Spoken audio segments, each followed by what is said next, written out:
comrades and friends. First of all, I'd like to thank Nigel Farage very sincerely for his kind welcome, the more generous, because Nigel and I agree on hardly anything at all.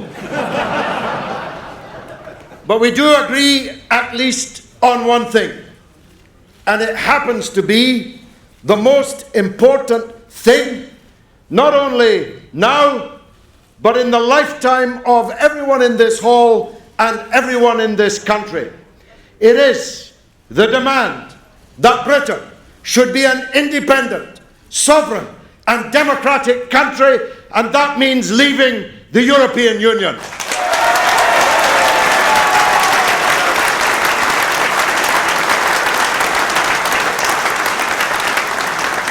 In this hall, as in this country, all of us will have different visions of what our country could be, should be. But the fundamental point is, none of us here in this hall, none of us here in this country are in a position to decide which vision of Britain should come to pass, because that power has been given away to a lavishly funded, bureaucratic state, to a toothless, fantastically financed pseudo-parliament, and to a council of ministers of countries which, to be fair, how could it be otherwise, act in their own national interests rather than ours. And that means that our independence as a country is no more, and we have an exit door, as Nigel just said, and if we don't take it, then we and our children and their children will lament and regret that we did not take that opportunity which now comes before us on the 24th of June.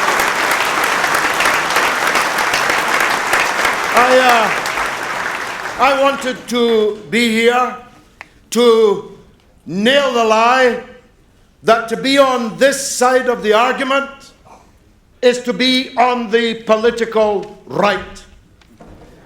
I fought the 1975 referendum behind my then leader, the late and great Right Honourable Tony Benn, and it's in memory of him that I'm standing here this evening.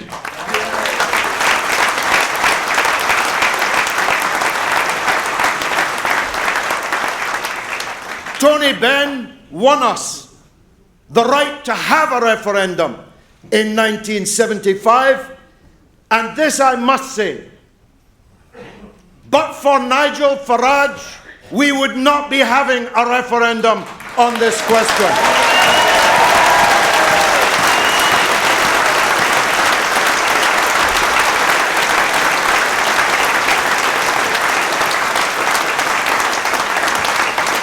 I want to nail the lie that being a member of the European Union has anything to do with left. As my friend for nearly 40 years, though she was obviously a child then, Kate Hoy, pointed out, what's left about TTIP allowing American corporations to smash down the doors of the National Health Service and privatize what they like with the power of law behind them?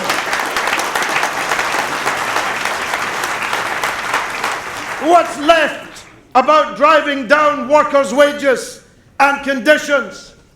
What's left about a situation? And you know, this I must say, I know that this is one of my differences with Nigel. I have not just respect but love for the people of Romania. I'm the only person in this room that has published a book in the Romanian language. I even speak a little bit of Romanian. But I cannot agree to subcontract to the Romanian government the right to decide who can come and live and work in Britain, who we can deport from Britain, what level of deficit we can run in Britain, or what our foreign policy in Britain should be. That I cannot do.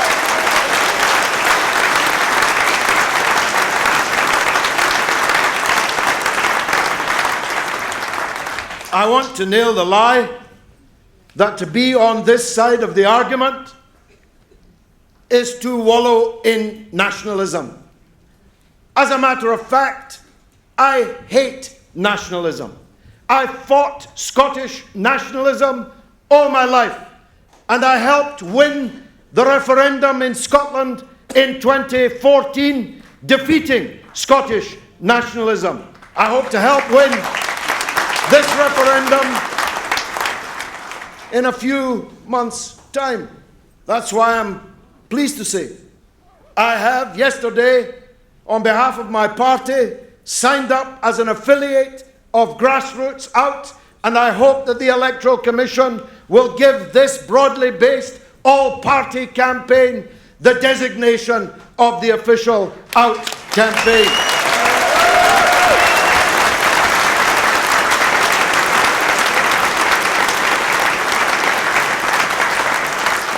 But neither am I a British nationalist. Being a Scotsman from Irish background, I can hardly be called a little Englander. There is nothing internationalist about locking yourself out of the world. There is nothing internationalist about locking yourself in, although the locks seem to have broken, into a rich man's club in a part of Europe. I want the world to be our oyster. I want to trade with the Commonwealth that we so shamefully abandoned when we joined the European Union in 1975. I want to trade with Brazil, with Russia, with India, with China, with South Africa, with Iran, where the sun is rising, not setting, and where most of the customers in the world actually live. So we will not be cutting ourselves off from anything. If we leave the European Union, we will be opening ourselves to the entire world. Now that is internationalism. Now, I mentioned the Eurocrats. I was a member of the British Parliament for almost 30 years, and I woke up one morning to discover that somebody called Catherine Ashton was now my foreign minister. Like Nigel in the wonderful footage you just saw, my question was, who are you? Who elected you?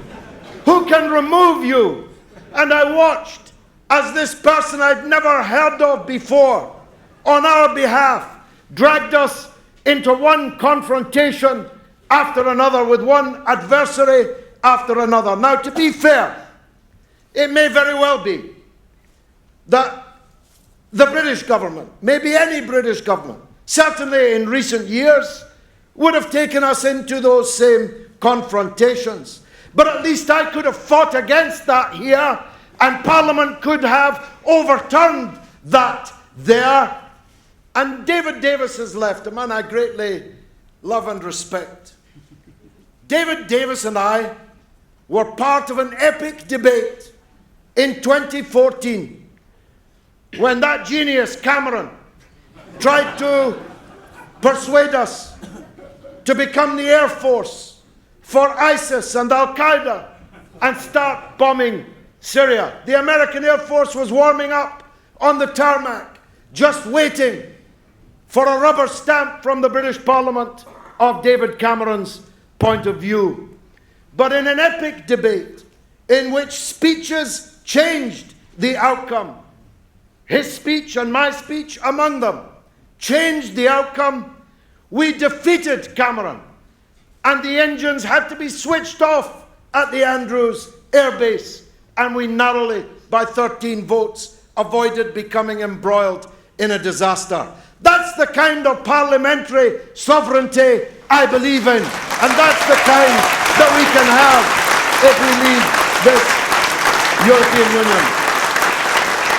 Now, finally, I don't want you to think that I'm any kind of pacifist against all wars. If I was alive and of age, I would have been among the first in the queue to volunteer to fight in the Second World War. Indeed, I would have been one of those agitating that we should confront fascism earlier and with all the vigor that we could then muster. But the war, when it came, was, as Mr. Churchill said, our finest hour, when we all went forward together.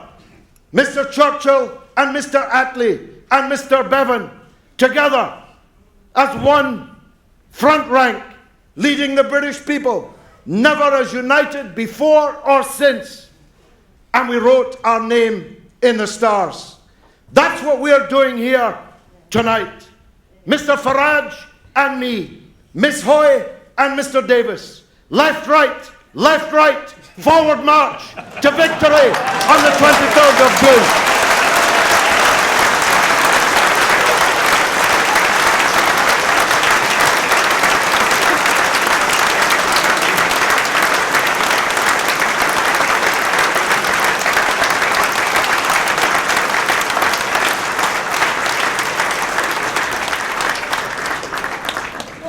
Well, ladies and gentlemen, as a right-wing Conservative Member of Parliament, it gives me great pleasure to say, what a wonderful speech, George Galloway.